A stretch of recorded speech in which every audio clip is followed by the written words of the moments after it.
আলহামদুলিল্লাহ, অত্যন্ত গুরুত্বপূর্ণ একটি প্রশ্ন যে রমাদান মাস কেন এত গুরুত্বপূর্ণ। রমজান মাস হলো ইসলামের অত্যন্ত গুরুত্বপূর্ণ, কারণ এই মাসেই মানব জাতির হেদায়েতের জন্য আল্লাহ রাব্বুল আলামিন পবিত্র কালামুল্লাহ শরীফ অর্থাৎ কোরআন মাজিদ নাজিল করেছেন।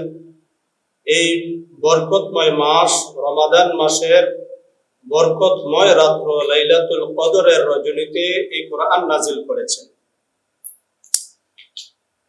এই কোরআন নাজিল করার কারণেই রমাদান মাসের মর্যাদা অত্যন্ত গুরুত্বপূর্ণ।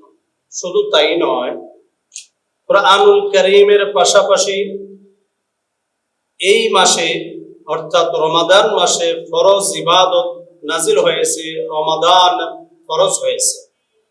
অর্থাৎ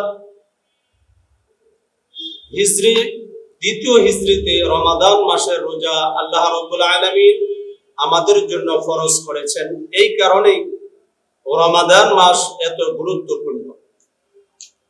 আর এই রমাদান মাস আরো এই গুরুত্বপূর্ণ হওয়ার আরো অন্যতম একটি কারণ হলো এই রমাদান মাসে বান্দা বান্দির গুনাহ আল্লাহ তাআলা মাফ করিতে থাকে।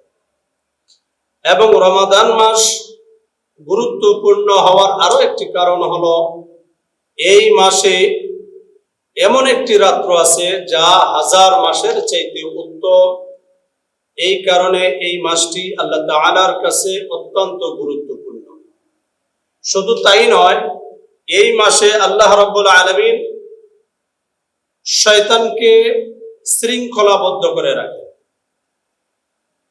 এবং এই মাসে আল্লাহ রাব্বুল আলামিন জান্নাতের দরওয়াজা সমূহ খুলে দেন এবং জাহান্নামের দরওয়াজাগুলো বন্ধ করে দেওয়া হয়।